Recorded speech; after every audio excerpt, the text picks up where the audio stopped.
Hey everybody, welcome to the Terminal Exchange. Today we have Brian Johnson. This is where you say hello. Hello. And Brian Johnson's a driver manager here at Nussbaum. And prior to that, he was a driver with us. Brian, how long were you? For here, I drove a little over a year. So I started in April of 2018 or August of 2018. And then in October 2019, they brought me in. But prior to that, I had driven for 13 years with other companies. Okay. So Yeah. a little while. Awesome. So yeah, driver manager, has experience on the road, in the office. And we'll also get into this a little bit later, but he's also a firefighter, and just looking forward to hearing some of those stories. So naturally, kind of like to start with just tell me, where did you grow up?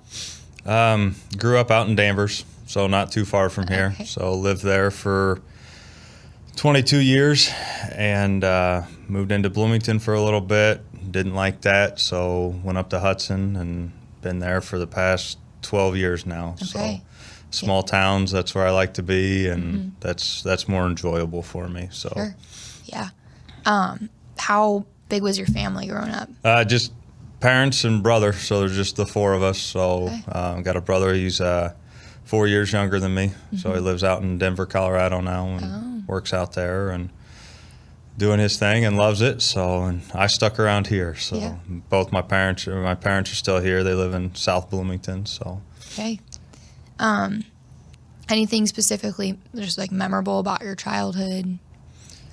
all sorts of memories. I mean, Yeah. just growing up, having fun, and went to school out at Olympia and graduated out there in '04. So, and just fun times with the guys and sports and all sorts of just different activities. And Are you an athlete? What I were you good at? wrestled. I was in the band in the fall. Played football, wrestled in the winter, and baseball spring and summer. Yeah. So kept busy that way. And It's not normally that I would think of someone wrestling and also in the band. Yeah. I kind of think of the band as kind of like a little nerdy, maybe. no, don't I know. get it. Yeah, no, I was on the drum line, so we. Okay. I loved doing that. So I can get that image. Yep. So enjoyed that a lot. Okay. What kind of child were you? Like silly, shy, troublemaker? I was silly and troublemaker, 100%. Okay. So it's I wasn't the worst kid out there, but I did have my fair share of groundings and trips to the principal's office in school and Okay. everything like that. So, but I straightened up in high school. Had some wrestling coaches and some other teachers, really get me set straight and Sure. say, hey, this is what we need to do or you need to do, and Yeah. they helped me through it, and we got there. So Yeah. So you think you're still that silly troublemaker, or I wouldn't say the troublemaker. I still do like to have fun though and joke Sure. around. Yeah. I know when to be serious and when it's time to joke, and Yeah. and that's always just been me. So I think I heard. Do you send out a dad joke every day? I do. I've got a group that on teams that I send out a dad joke to every day, and it's just a way to start the day. What was today's? What has ears but can't hear? Corn? A cornfield. Ah. So and then we had some people say corn, and I'm like, no, it's ears. So I said, you got to be specific on this one. Okay. But it's my way to start, with the group. To start your day every day, Yeah. with just a laugh, and it may not even be the funniest thing. It may be something to groan at, but it's still something to you groan at it. It puts a smile on somebody's face. So that's me, and that's what I enjoy is being able to do that. Okay. Yeah. So fast forwarding a little bit, how did you end up hearing about Nussbaum? Like what brought you here?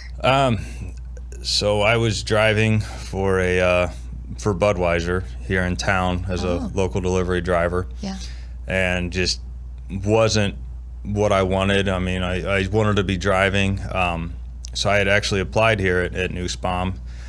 And it was before we had the training program and everything like that, so I didn't have the over-the-road experience. So I had known about Nussbaum for years. I mean, living in Hudson, you drive past it every day on your way to work, and so I went and drove for another company for a couple of years, and then when me and a couple other drivers from that company all decided, hey, you know, we're talking about Nussbaum, and one driver came over, and we kind of used him as our guinea pig. And, he called us and he goes, man, you guys got to come. And he goes, it's night and day difference. And it is. It was a complete turnaround from what we were used to. And I mean, just thankful every day for the opportunity to come here and drive. Yeah. Is that driver still here? Yeah, both of them are. Oh, so it was, can I know who they are? Yeah, Wayne McPherson and Jim Holton. So we drove together to a different company, and then all three came. Wayne came first. He was our guinea pig, and then Jim come over, and then I came. So. Okay.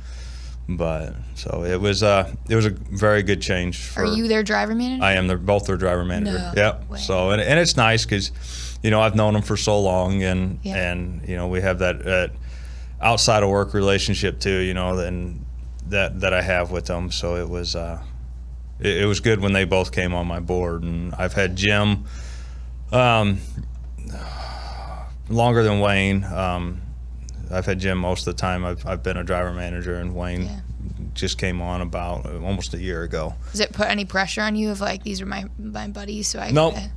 So it's we keep work, and you know, and I'm like that with all my drivers. You know, if you know, work is work, and when it's time to be, you know, serious and everything, we're serious and get things done. And when it's time, we have a little extra time to sit and talk, we'll sit and talk. Yeah. And that's how I am with all of them. So. Okay. So you were driving, and then did you want to come into the office? Or that was the biggest reason I wanted to come to Nussbaum. So TN was actually my recruiter. Yeah. And that was one of the questions I asked her, because at my last job, it just wasn't a possibility. I mean, I had been passed up and for a couple positions and in the office. And when I talked to TN, I asked her, I'm like, what is your guys' take on bringing drivers into the office? And she goes, who better to bring into the office than a driver for, you know, certain things. And that right there sealed the deal for me. So I talked about it with my family, and then I made the switch to come over here. And because you got two girls. Yep. So just, you know, deciding what would be best for them. And I knew making the switch would be better. Yeah. You know, work-wise and mental health-wise, you know, because my last company we were getting some stress that didn't need to be there, and I wasn't, you know, who I wanted to be, and I was able to come here, and that stress was gone to me. Sure. So it was a big sigh of relief. And so what are some differences? Like, what makes it less stressful here? The pressure, I don't feel like the pressure was the same. Here as the last company, the atmosphere of the place. Okay. You walk in here and you hear laughing, you hear talking, and you know, drivers seem like they want to come into the office here. Most of them, at least, want to come in and see people. And the last one, you stayed out of the office, you know, the main office up there, and you know, and didn't need to be in there, you didn't go in there. So, sure. and here it's like, you know, I'll have drivers just come, hey, just driving through ZI. So, you know, that's nice. It's sweet. Some of them are like, I just have to do my rounds. Yeah, there. Yeah. But it's almost like they feel, like they. Yeah, and the really biggest thing is, I mean, I always try to do it when a driver calls in, is, you know, their picture pops up, their name pops up, and I always try to, you know, hey, so-and-so, this is Brian, you know, I don't ever try to be like, you know, this is dispatch, you know, or anything. I try to actually, you know, use their first name and talk to them. And that's, you know, that was a huge difference for me as a driver. But then when you walk in and I had maybe been here a month and a half, and I came into the office, and Brent Nussbaum come halfway across the office to come over and talk to me, and knew who I was. And I mean, hey, Brian, how's it going? And you know, that right there, you know, you made the right decision to switch. That right there sealed the deal for me. It's like, okay, this is where I need to be and where I want to be. So that to me, and I know to other drivers, that goes a long way when somebody does that. Yeah. So what's something that you've learned from being a driver manager, from like being in the driver's seat to now an office chair? The biggest thing was, and I remember saying it when we did our other podcast with Maya and Chris Cheney, is as a driver, you know that B to C. You know that go pick up the load and deliver the load.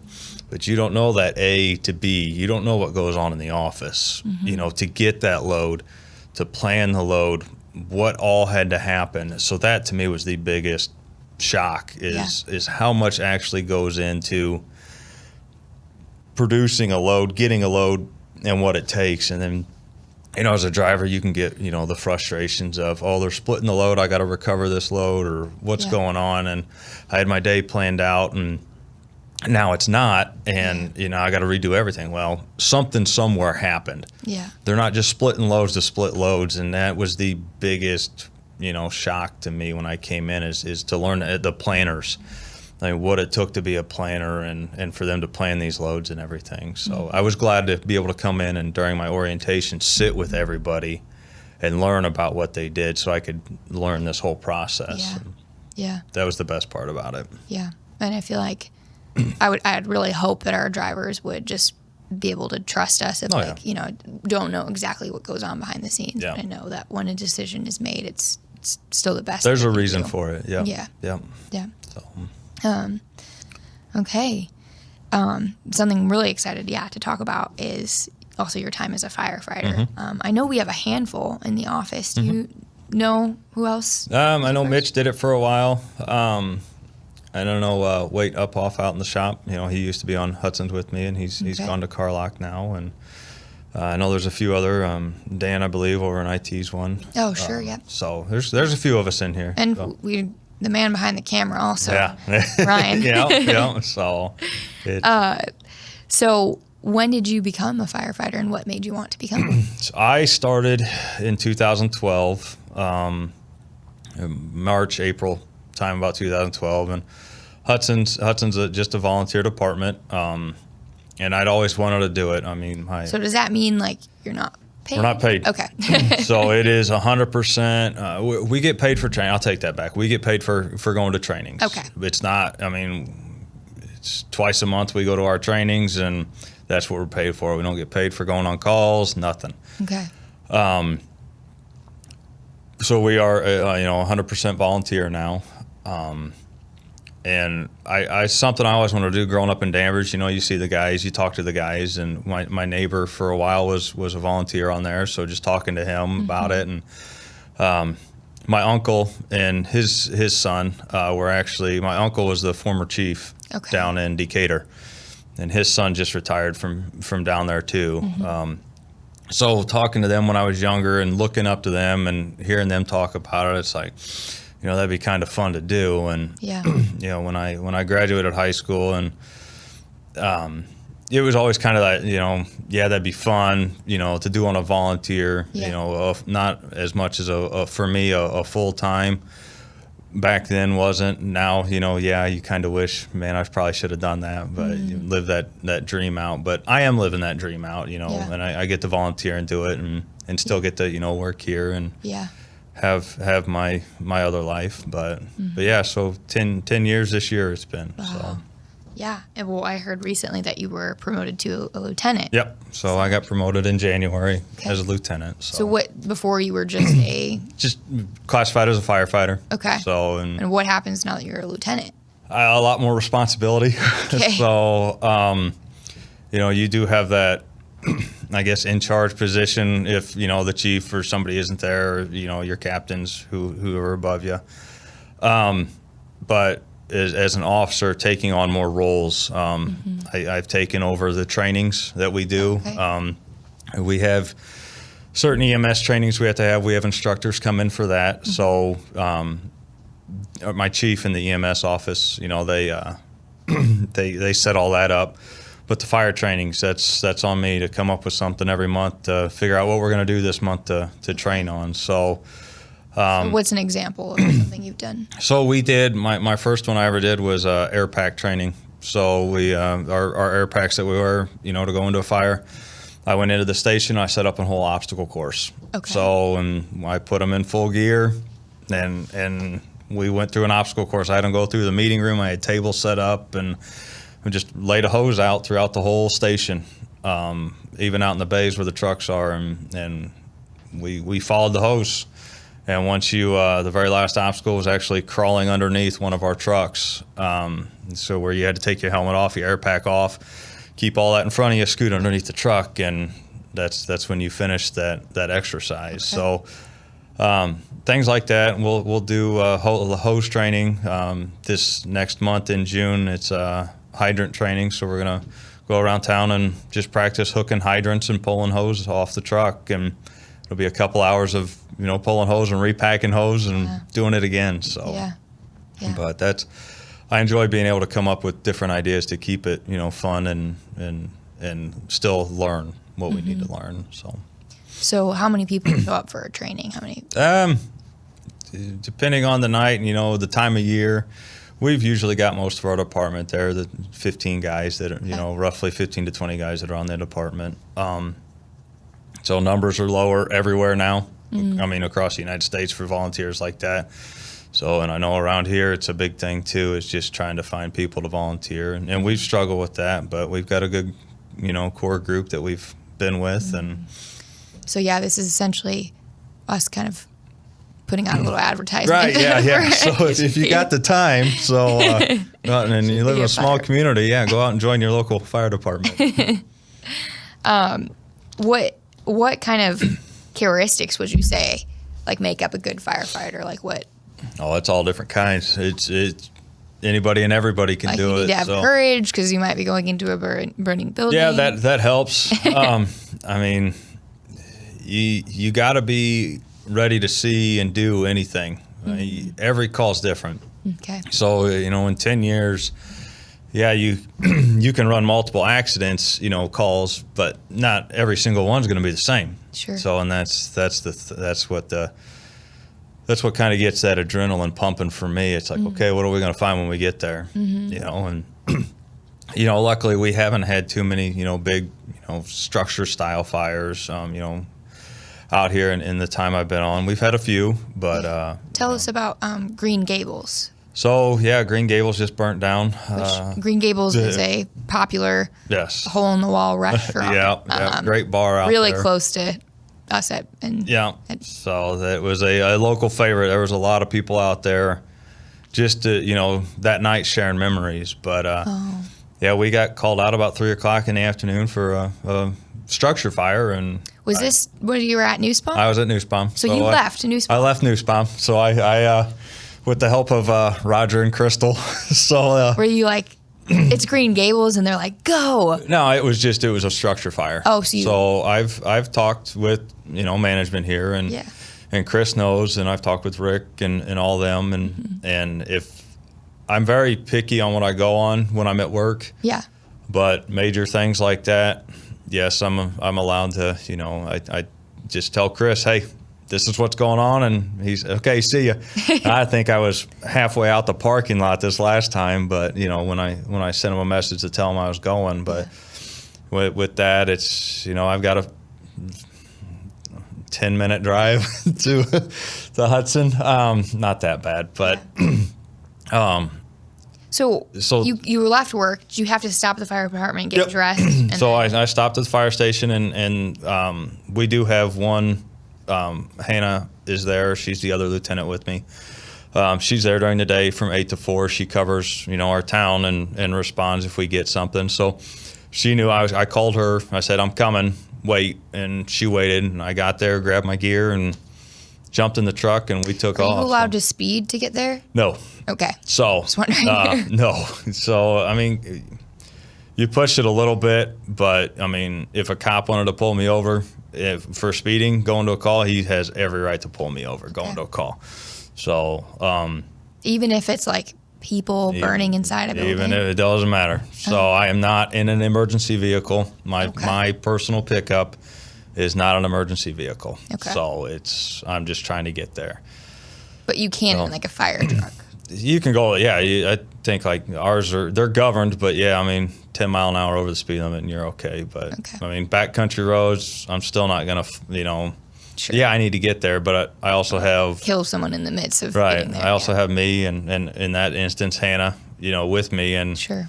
us in that truck is my top priority until I get to that call. And I'm not endorsing speeding, but Right. I'm just curious. No, I mean, yes, I will push it a little bit, but nothing crazy.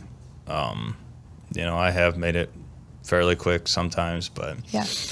you know, I do have a town to go through, so it's not. Yeah. You know, I'm pretty conscious of that. So, but yeah, we got up there and whole back half of the building was on fire, and we had started already calling for other departments to come out, and we had 7 different departments out there with us. Oh and my. I don't remember how many firefighters are out there, but we were out there for about 5.5 hours working on this before we completely got it out and went back and got all the hot spots out and extinguished. So it was a long night. So how many trucks were there with, like putting out the fire? Like, are they all? Is everyone using a hose at the same time? No, so like my truck. So I took our main engine out that Hannah and I were on, and we hooked it to a hydrant, and I had Gridley showed up. The town of Gridley showed up second, and their guys pulled a line off of my truck, and then I actually fed them a line to pump into their big aerial unit that they have. And so I was supplying water to a hose and to a truck, the big aerial, and then Lexington showed up. Same thing, started pulling hoses, hooking a hydrant.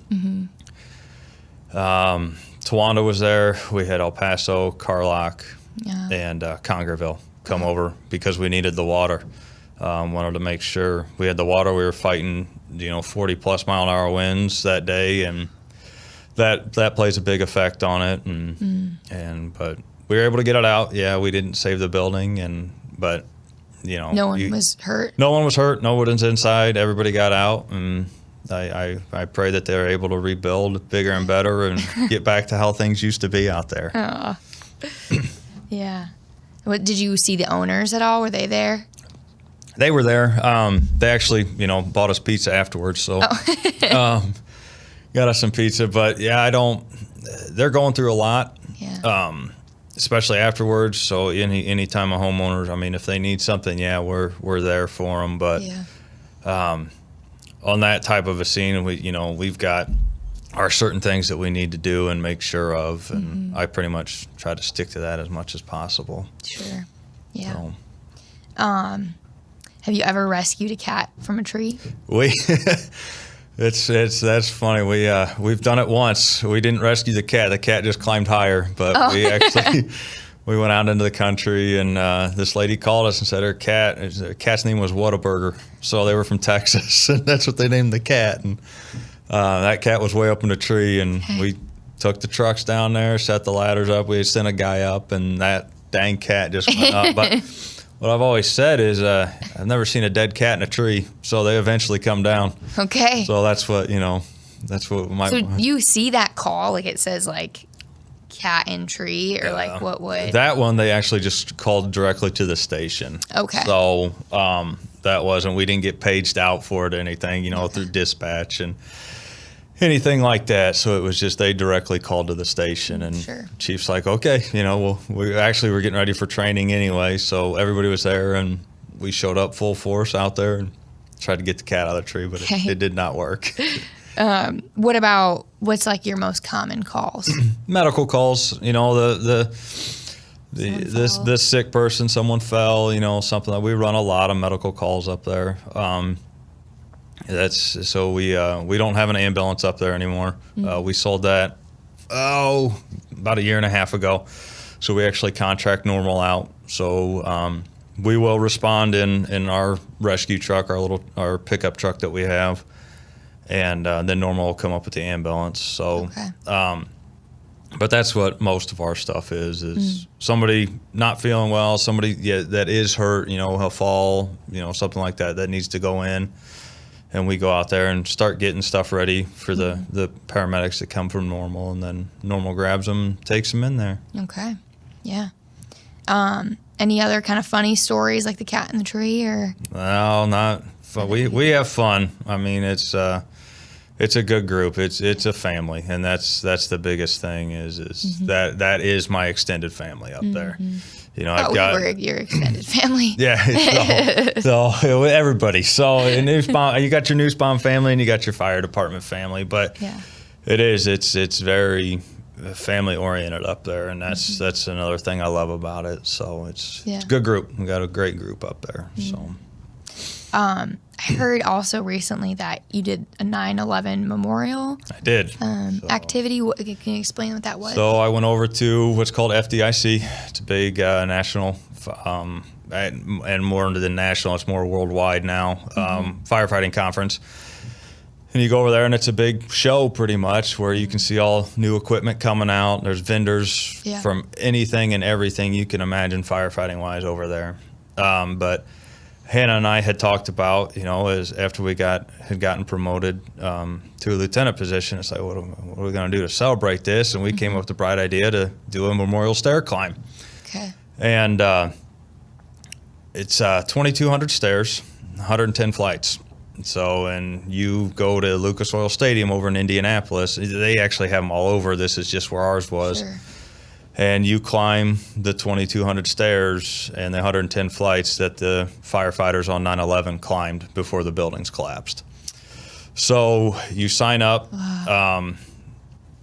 Everybody gets a name tag of a firefighter that passed away that day.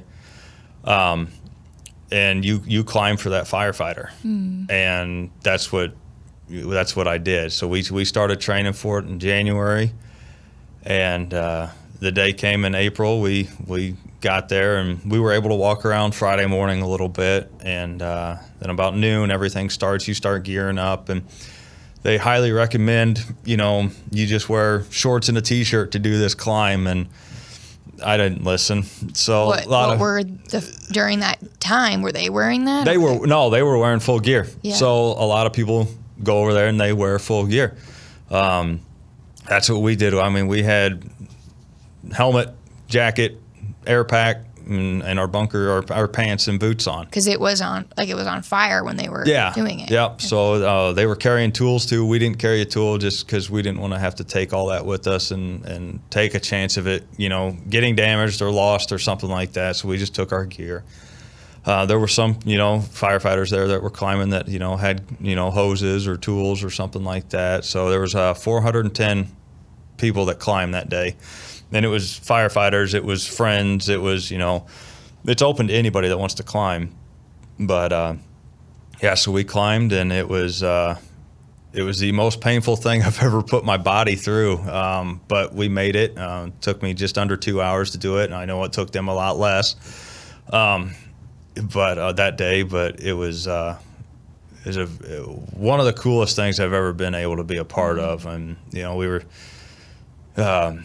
stopped for a few seconds, and there's another firefighter just above me stopped, and talking to him, and he was from Iowa.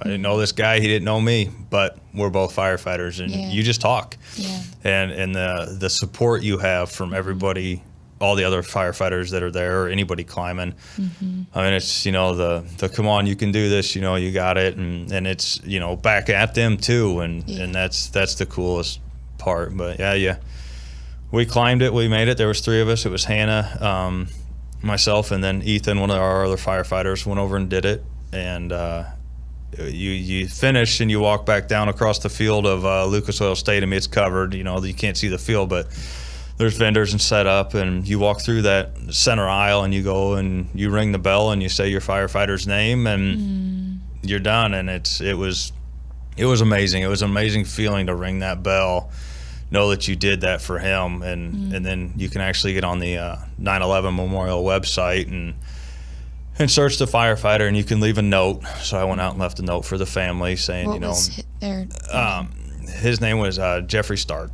Okay. So he was 30 years old, had been on New York City Fire Department for 2 years. His brothers were both firefighters. I don't think they passed that day. I didn't see that part, but so it's Did he have kids? Do you know anything? I don't know.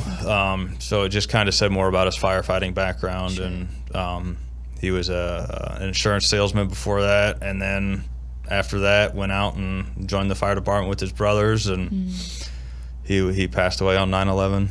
Wow. So it's very, when you get that tag and you go and look up the story, it's very surreal of what you're doing and who you're climbing for. And they've got a big, I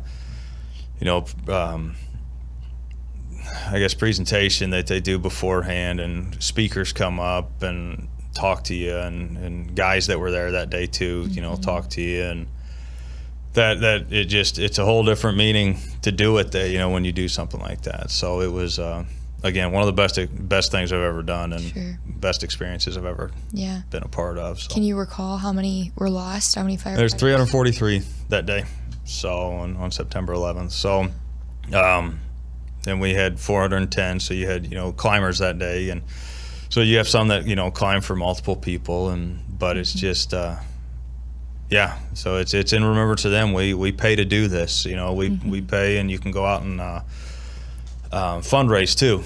Okay. So all that money goes to this foundation. Sure. So and it's to support them, it's to support their families, it's to support any firefighter that dies in the line of duty.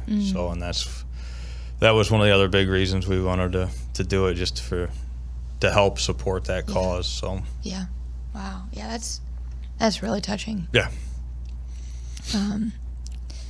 Do you have anything applicable to firefighting that just like helps you in your role right now?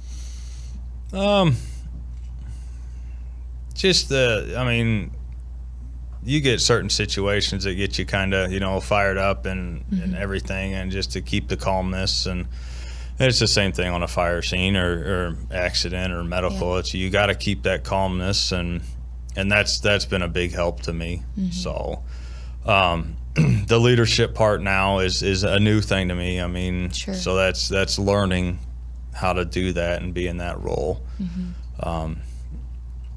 So not too much, but there are some of those little bits and pieces that help me. Yeah. Do you have anything that, like, I have no idea if this is true, like a chant or like something that you all say before like you go into the fire? No, it's just, maybe that's just like something you see in the movies. Yeah. It's you bump fists and let's get it, and that's what you do. You don't, you be safe or whatever, and it's just, it's, what your job is, and what you got to do. That's how we were. You go back to the Gables fire, as I'm driving out there and Hannah's in the seat next to me, we're talking, okay, this is what we're going to do when we get there. Yeah. So we knew, because it was just the two of us on the truck, so we knew as soon as we got there what needed to be done. Yep. And we could get after it. And then as the other departments come in, as our chief shows up, then he takes over and starts, command everything. And we've got our job to do, and that's what I knew. So, yeah. But no, nothing special that we like to say. You bump fists and let's go. Yep. So. Yeah. Wow.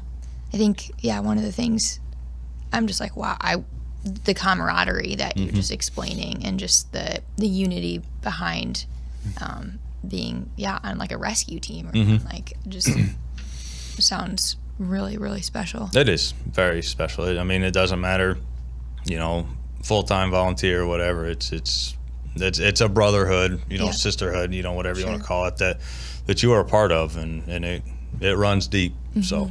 Yeah. Well, I appreciate you sharing those different stories. And any final words of advice, anything that else you want to add? No, just like I said, if you got the time, go out and volunteer. So that's a big thing that we need right now everywhere. So it's numbers are very low, like I said, all across. Yeah. And you need that time and dedication, and you may not always have the time, but it's an amazing feeling to me. So okay. But yep. All right. Well, thank you, Brian. Thank you. We'll see you all next time. You've been listening to Terminal Exchange, the official podcast show of Nussbaum Transportation. Nussbaum is an industry leader in over-the-road freight transportation. For more information on Nussbaum's award-winning truckload services and top-paying driving careers, go to nussbaum.com or nussbaumjobs.com. Thanks for listening to this episode of Terminal Exchange. New episodes arrive every Tuesday, so be sure to subscribe to our show wherever you listen to podcasts and share a little love by writing us a review. Then, go deeper into each exchange or listen to previous episodes at our podcast page, terminalexchange.org.